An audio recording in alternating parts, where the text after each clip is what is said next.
welcome back to Final Sector. We're looking at the Monaco Grand Prix. Oh, not the Monaco Grand Prix, sorry. I got confused because of the, the perfect marina. Definitely not fake. I got a couple of things to mention. First of all, no podcast last weekend, as you probably noticed. I was away for the entire weekend. We did sort of figure out a way to record, but it was too hard logistically. So the next one will be next weekend. It'll come out hopefully on Sunday for the Spotify, and then a few days after for YouTube. So stay tuned for that. If you want us to try and talk about something, or if you have any questions, send them to our Twitter at FinalSectorYT, or if you're watching on YouTube, leave them in the comments, and we'll get them on the podcast. But yeah, so we go to Miami this weekend, not Monaco. What are your thoughts on Miami? Because I've seen, I've seen a lot. I've seen a lot of marina memes, but that's about it at the moment. Reporters arriving and going, "Look at me, I'm in the water!" Yeah. Ooh, wow. Ooh. Yeah. But what are your thoughts on? More or less the layout, the important stuff. What are your thoughts on the actual track itself? Because I think overall it looks like it could be a pretty solid track, but it's sort of hard to gauge until you see them on track. But yeah, I just wanted to know your thoughts. What are you thinking? There was a view from when we first saw the layout kind of up above, and it looked like it was at least, some elements of uniqueness, but some elements of still having straights and having braking zones and area for DRS, so check those boxes. But it was cool. So over the past few days, as they've been trying to ramp up the F1 2022 game, they were kind of using some, theatrical shots of the circuit, but you couldn't really get an idea of it. And then it turns out that a few of the teams uploaded onboard footage from their cars from the development build of the game, from onboards, which was cool because we actually got to see some simulated but still onboard laps of the track. Yep. But then it turns out the teams apparently shouldn't have done that, and they had to take it down. So everyone on the game side is causing a fit because they're going, "You shouldn't have uploaded that," and then they took it down. And but regardless, that was actually handy because it gave us an onboard view of the track. I think it was it was Colton Herter or something, I think, apparently did a lap in it. I don't know in what car. He is an IndyCar driver. I don't know if they uploaded that. I haven't looked to see if there's other footage of laps, but I've seen footage from the game. And from that, it actually looked quite unique. There's when I first saw the top map, I thought it might be quite flat, but there is a kind of little elevation changes. There's like a kind of a few corners which seem really kind of like wacky and all over the place. There's at one point, I think, where it looks like from the onboard, if you've seen it towards the end of the second sector, where it looks like the car's about to oversteer into a wall before you realize they're just pulling out wide to go left. So track-wise, I think it'll be interesting. I think it makes it hard to, as we'll probably go into, predict who's going to be weak and strong. I think it is a little bit unique. It kind of feels like that traditional, almost like a Russia mixed with a Vietnam, if you saw any of Vietnam, where there's a lot of walls, but it still feels quite open. So it's kind of like a circuit, streetish, hybridy little thing. I'm interested. I don't look at this and go, "Oh my god, it is Monaco. We're moving to another track where you can't do anything." I'm a bit more optimistic than that. And location-wise, I think it's interesting. Again, they've tried to go glitz and glamour in questionable ways, but they've even got the highway crossing of a bit of the track, which I think is cool, and a few other elements I think are cool. So being at the Miami Dolphin Stadium, the whole yes. So there's in terms of the layouts, like you said, they've got that elevation change in the slow speed section of the track. So it sort of goes up and then over the crest, and then sort of comes back down through. I think it's the T14, T15 chicane. So uphill approach over a crest and then drops on exits. So I don't know. I mean, you can obviously see how steep it is in the game, but I'm curious to see whether or not that'll, particularly with ground effect stuff, if that'll play an effect with downforce and stuff being low speed. It kind of makes it blind too as you're rising up there. It is almost like a blind, you go into a blind chicane almost type thing. I noticed, at least from the onboard of the game. Again, this is from the game, but they were like, you couldn't see the curve at all. They just kind of turned left, right. You went, I guess the track's under there. Yeah, that's it. I think a couple of overall the drivers have been pretty positive, saying they think it'll be a cool circuit, but there are apparently some parts of the track that are very, very tight. So if there is, safety cars and things like that, there could be potentially some issues, but I mean, they've got through Monaco all right, so I think they'll be fine. Yes, exactly. But yeah, it's a real interesting track because it feels like it has a bit of everything. Like we said, it's got that really, really tight, slow sector.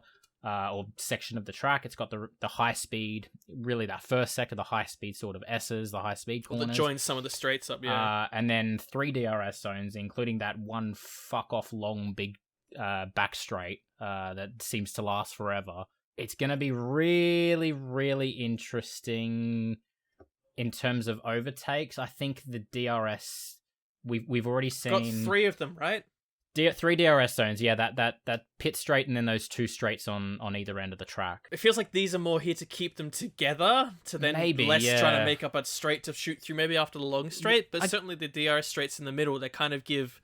I'm trying to think where it was. I don't know if it was Malaysia or somewhere else fires where they were just there to kind of keep the cars within each other to pull them back after the twisty bits. Yeah. I mean, it's possible. They do have that, the really long back straight is right after that slow speed sort of technical section. So maybe it's just them trying to, keep them together and then have that really long straight. It's the DRS zone, I think, is like half the length of the straight. So, if it was the full length of the straight, I'd be like, that's a bit much. But, and then it goes into... Within a second, move on. Yeah, exactly. And then it goes into sort of a really hard braking zone. So I would expect that would be one of the big overtaking points in the race. Yep. So unless DRS, we saw in Imola, DRS train is still a thing. So very possible that could happen, being a sort of street circuit, bit close. Could get DRS trainee, but I think there's enough opportunities for overtaking in this track, at least from what I've seen. So, but I agree. We'll see. The other thing I wanted to mention is that there is a potential for rain on the race day. According to the forecast, it is currently Thursday as we're recording this, so could change in a couple of days. And it's potentially spices things up, and we might see spots of rain and go, oh, it's gonna rain again, and get excited, and then nothing will happen. Raining T12, and there's just a single drop on the track. Yeah. Right, everyone, it is. The only other things I really wanted to talk about is the fact that both race directors got COVID. Yes. I looked up recently that Niels Wittich, who was supposed to be the race director for Miami, has now returned a negative result. Which is good, means he can do it. Freitas he was positive as well, but he was already committed to WEC, so he wasn't going to do it anyway. And people were like, bring back Michael Massey. No more Massey, it's ruined. Refunds. Yeah. Refunds through the roof. I mean, it was never going to happen, but it was funny to entertain the thought. Imagine if they brought him back for one race, the outrage that would happen, and I'd be sitting there laughing. Yes. But yeah, so Wittich has got the negative result, so he's back. So it's whatever. It's not quite as fun. A couple of teams have proposed potential upgrades for this weekend as well. I know Ferrari have said there's potential for some minor things. They said some of their bigger upgrades are coming after Miami, but Ferrari might have things. Red Bull might have a couple of things, but Mercedes are targeting this weekend for some critical upgrades, apparently. Not sure if they're actually going to be implementing this weekend, but Toto has come out and said that he has found quite a few directions that they can go in terms of solutions, and they're going to be using Miami as sort of their weekend to test all of these directions and see which development path they want to go on. So makes sense. Yeah, they seem pretty confident going into this weekend. It seemed a bit dire there, but from everything I've read, they seem like they might have something to go on, Mercedes. So if they can use this Miami weekend, they're back to 3 practice sessions. So I would expect to see both cars out there doing a lot of testing on these directions. So probably split strategies between them. So it's probably a decent track for testing. The layout kind of gives vibes of Bahrain, right? Yeah, and like we were saying earlier, it's got the high speed straights, it's got the high speed corners, it's got the low speed corners, it's got sort of a bit of everything, so they can, especially with the issues that they're having in terms of the porpoising. The fact that there's plenty of areas to test porpoising. Oh yeah, absolutely. The two really big straights, they can test it at varying speed levels as well, so they can test it through those high speed corners, which is something they've been having trouble with, is stopping that bouncing through the high speed corners. So I think it'd be interesting to see if they do find out what's happening and which direction they can go in, because I think they have a strong car, and I think most people seem to think they have a strong car if they can get that under control. So they're not too far away right now. So it's another storyline to follow. So that's always definitely nice. So, but yeah, I'm excited. It's another new track, so a lot of unknowns. But let's go into predictions anyway, because that's what we do. We're gonna predict something that we have no idea what we're talking about. But let's go to our current scores, which I'm going to pop them up on the screen on YouTube. And I'm very excited about this weekend because Michael, your boy, has stormed into the lead. 3 for me and 2 for you, Kyle. So after my raging success of getting Max for the sprint, but also not picking either of the other two. So, well, yeah, it's fine. Pretty poor hit rate across the board. Lucky there's only 2 in this competition. Yeah, so. That's it. All right, so let's go to predictions. Who do we think is going to get pole position? Who will get P1 in qualifying for this weekend? Who have you got? So, really hard to give an explanation as to why. Mm-hmm. Kind of just more gut feeling looking at what's happened so far. Pole position, I've given to Charles.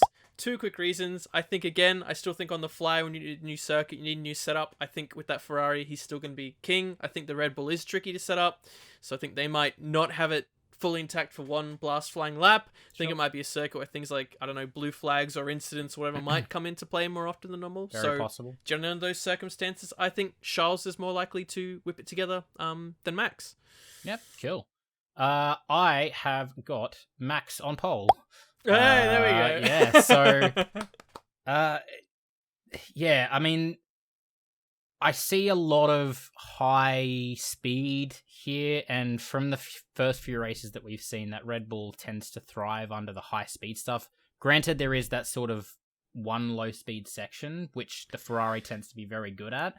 It's why I didn't bring that point up, because it's almost, I was going to say, like, it's neutral-ish, but probably in the favor of the Red Bull, but... Yes, yeah. And we've seen in the past that Max can both. See, this is the thing. Both of them are really good at it. Both of them are good at going to a brand new track and just getting on the pace really quickly, like just understanding the track and being confident enough to push the limits, regardless of whether it's grippy or slippery or wet or dry. Exactly. Yeah. So, and because I think that Red Bull probably has the advantage at this circuit just because there's a little bit more of the high speed stuff, which I think the Red Bull succeeds at. I'm going to give it to Max for pole position because I think he'll probably just edge out Charles for qualifying. So I've gone with Max. So we've gone different again. Watch it be fucking, I don't know, Yuki or something. It'll be Sainz the one time I don't back him. Yeah, He's probably. I'll be like... Come back through, yeah. All right, let's go to race winner. Have you chosen someone different, or have you also gone Charles, like the boring person that you are? This is hard because I was thinking of the comments of why I chose this, but then I realized it's just almost copy pasting what I said last week, but for the other team, and it's like, but then how can that be? Okay. It's amazing how much these things can swing and how sometimes it's like, so I've flipped wedge and gone for Max for the race, partly because, as I said, I think the Red Bull, I think they seem to almost prefer to set up for the race, and when they get the race set up right, they're really handy. I think the outlier I saw at Imola, which is why I went against them, was because at Australia, where really they did just go horribly wrong with their setup, and I guess I didn't really see how much horribleness was there, right? Yeah. And I thought that even if they got it right, still setup-wise, Ferrari would be ahead. Hence why I thought Imola would be, a shoo-in for them, considering it was dry. Yeah. But then we saw that actually, still, when Red Bull get it right, then even at a track like Imola, which really is semi-high speed, but arguably not even as high speed as this. True. So again, I think. I'm almost going over my words when I said, like, Ferrari for the strategy is king, and therefore if there's strategy in play, Ferrari will get it. But then I'm like, no, but maybe I think they're kind of even. So I think it'll... Well, I don't know if it'll be close. I mean, I wouldn't be surprised if it was close or not. But then when I think through all the permutations, I'm going, it's I still think just Max. Like, so then I spent too long on it. I'm like, no, I still think with so many of these randomness, going back to just the core of everything, race distance, I think it'll be Max. I think again he's on. Maybe if they did get thrashed at Imola, but I still thought the car was good. I might go, but then Max of old, maybe he's coming back out. He's a bit hate everything. I'm changing teams. Where's the Mercedes gear? But no, I think with how well they did last weekend on a roll, I think in the race, even though in quali, as I said. I think it'll be Charles, but for the race, it's Max. Right.